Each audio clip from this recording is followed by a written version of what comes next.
ನಮಸ್ತೆ ವೀಕ್ಷಕರೇ, ಸುದ್ದಿಗಾರ ಲೈವ್ ನ್ಯೂಸ್ಗೆ ಸ್ವಾಗತ. ನಾನು ನಿಮ್ಮ GM ರಾಜಶೇಖರ್. ಕಾಂಗ್ರೆಸ್ ಸರ್ಕಾರ ಅಧಿಕಾರ ಬಂದು 3 ವರ್ಷ ಆಗಿದೆ.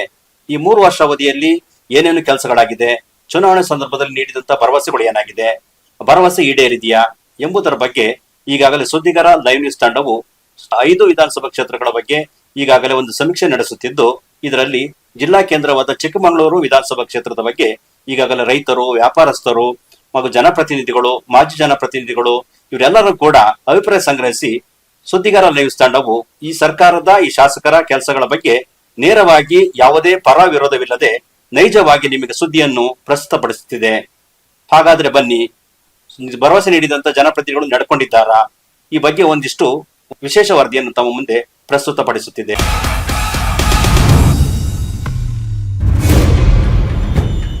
ವೀಕ್ಷಕರೇ, ಏನು ಚಿಕ್ಕಮಗಳೂರು ವಿಧಾನಸಭಾ ಕ್ಷೇತ್ರದ ಶಾಸಕರು ಅಧಿಕಾರಕ್ಕೆ ಬಂದು 3 ವರ್ಷ ಆಯಿತು. 3 ವರ್ಷದ ನಂತರ ಏನು ಅಭಿವೃದ್ಧಿ ಕೆಲಸ ಆಗಿದೆ ಅಂತ ಜನಾಭಿಪ್ರಾಯ ಸಂಗ್ರಹ ಮಾಡ್ತಾ ಇದ್ವಿ.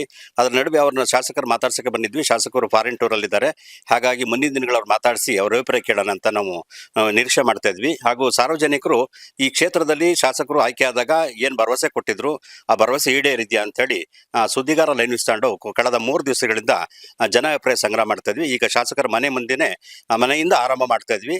ಇದರ ನಡುವೆ ಹೇಗಾಗಿದೆ, ಶಾಸಕರು ಸಾರ್ವಜನಿಕರಿಗೆ ಸ್ಪಂದಿಸ್ತಿದ್ದಾರಾ ಅಥವಾ ಶಾಸಕರು ಹೇಳಿದಂತ ಭರವಸೆಗಳು ಈಡೇರಿದೆಯಾ ಈ ಬಗ್ಗೆ ನಾವು ವಿಷಯ ಸಂಪೂರ್ಣವಾಗಿ ಜನಗಳ ಅಭಿಪ್ರಾಯ ಸಂಗ್ರಹಿಸಿ ಸಾರ್ವಜನಿಕ ತಿಳಿಸೋ ಪ್ರಯತ್ನ ಮಾಡ್ತಾ ಇದೀವಿ. ಶಾಸಕರು ಬಂದ ನಂತರ ಅದನ್ನ ನೋಡಬಹುದು. ಬಟ್ ಶಾಸಕರ ಕಚೇರಿ ಬಾಗಿಲಾಕಿರೋದ್ರಿಂದ ನಾವು ಮುಂದಿನ ದಿನಗಳಲ್ಲಿ ಶಾಸಕರು ಬಂದಾಗ, ಫಾರಿನ್ ಟೂರ್ ಮುಗಿಸ್ಕೊಂಡು ಬಂದಾಗ ಅವ್ರು ಮಾತಾಡಿಸಬಹುದಾಗಿದೆ. ಹಾಗೂ ಈ ಕ್ಷೇತ್ರದಲ್ಲಿ ಶಾಸಕರು 20 ವರ್ಷದ ರಾಜಕೀಯದಲ್ಲಿ ಅವರು ಬದಲಾವಣೆ ಆಗಿದ್ದೇನು ಅಥವಾ ನಂತರ ಅವ್ರ ಅಧಿಕಾರ ಬಂದಾಗ ಸಾರ್ವಜನಿಕರು ಅವ್ರು ಏನು ವಿರೋಧ ಮಾಡಿ ಬಂದಿದ್ರು ಬಿಜೆಪಿನ, ಅವ್ರಿಗೆ ಕೆಲಸ ಮಾಡಿದವರೆಲ್ಲ ಅನ್ನೋ ಬಗ್ಗೆ ಸಂಕ್ಷಿಪ್ತವಾಗಿ ಜನಗಳ ಅಭಿಪ್ರಾಯ ಸಂಗ್ರಹಿಸಿ ನಿಮ್ಮ ಮುಂದೆ ಇಡೋ ಪ್ರಯತ್ನ ಮಾಡ್ತಾ ಇದ್ವಿ. ಬನ್ನಿ, ಹಾಗಾದ್ರೆ ಚಿಕ್ಕಮಗಳೂರು ನಗರದ ಇತಿಹಾಸ ಮತ್ತು ಇಲ್ಲಿನ 3 ವರ್ಷದ ಅಭಿವೃದ್ಧಿ ಕೆಲಸಗಳು ಮತ್ತು ಪ್ಲಸ್ ಮತ್ತು ಮೈನಸ್ ಅಭಿವೃದ್ಧಿ ಆಗಿದೆಯೋ ಆಗಿರೋ ಅನ್ನೋ ಬಗ್ಗೆ ಜನ ಅಭಿಪ್ರಾಯ ಸಂಗ್ರಹಿಸಿ ನಿಮ್ಮ ಮುಂದೆ ಇಡೋ ಪ್ರಯತ್ನ ಮಾಡ್ತಾ ಇದೆ. ಬನ್ನಿ, ಹಾಗಾದ್ರೆ ಚಿಕ್ಕಮಗಳೂರ ಸಿಟಿ ಹೇಗಿದೆ ನೋಡೋಣ ಬನ್ನಿ.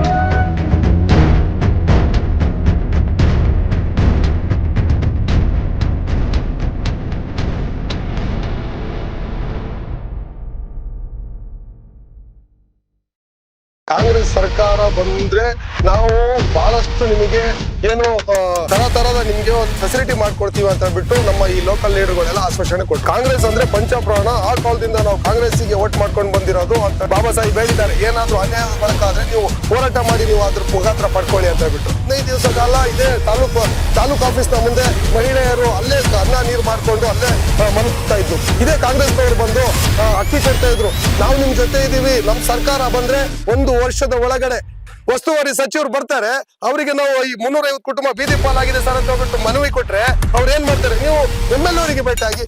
ಆದ್ರೂ ನಮ್ಮ ನಗರ ಈಗ ಸ್ವಚ್ಛತೆ ತುಂಬಾ ಅಧೋಗತಿಗೆ ಬಂದಿದೆ. ನಾವೆಲ್ಲ ನಾಚಿಕೆಯಿಂದ ತಲೆ ತಗ್ಗಿಸ್ಬೇಕು. ನನ್ನ ತಮ್ಮಯ್ಯನವರು ಈಗ 3 ವರ್ಷ ಆಗಿದೆ. ಅವ್ರ ಕೆರೆಗಳು ಸ್ಪೆಷಲಿ ನಮ್ದು ಕೋಟೆ ಕೆರೆ ಮತ್ತು ಬಸವನಹಳ್ಳಿ ಕೆರೆ ಅವರು ಬಂದು ಎಲ್ಲ ನೋಡ್ಬಿಟ್ಟು ಭರವಸೆ ಕೊಟ್ರು, ನಾನು ಚೆನ್ನಾಗಿ ಮಾಡ್ತೀನಿ ಅಂತ. ಆದ್ರೂ 3 ವರ್ಷ ಆದ್ರೂ ಇನ್ನೂ ಆಗಿಲ್ಲ.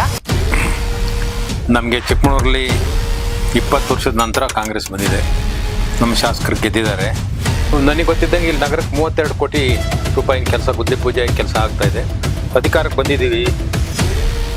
ನಮ್ಮ ನಾಯಕರುಗಳು ಕಾರ್ಯಕರ್ತರ ಬಗ್ಗೆ ಎಷ್ಟು ಯೋಚನೆ ಮಾಡಬೇಕು ಅಷ್ಟು ಗಮನ ಕೊಟ್ಟಿಲ್ಲ ಅಂತ ನನಗೆ ಅನಿಸುತ್ತೆ.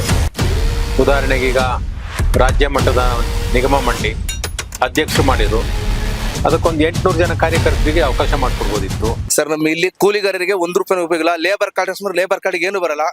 ನಾವು ಬೆಳಗ್ಗೆ 9-9ವರೆ ಕೆಲಸಕ್ಕೆ ನಮಗೆ ಏನು 1 ರೂಪಾಯಿ ಏನು ಉಪಯೋಗ ಇಲ್ಲ ಸರ್. ಇಲ್ಲಿ ಬಂದ್ರೆ MLA ಒಂದು ಏನಕ್ಕೂ ನಮ್ಗೆ ಇದು ಮಾಡಿಲ್ಲ, ಒಂದು ಗಾರ್ಮೆಂಟ್ ಮಾಡಿಸೋದು ಏನು ಮಾಡಿಲ್ಲ.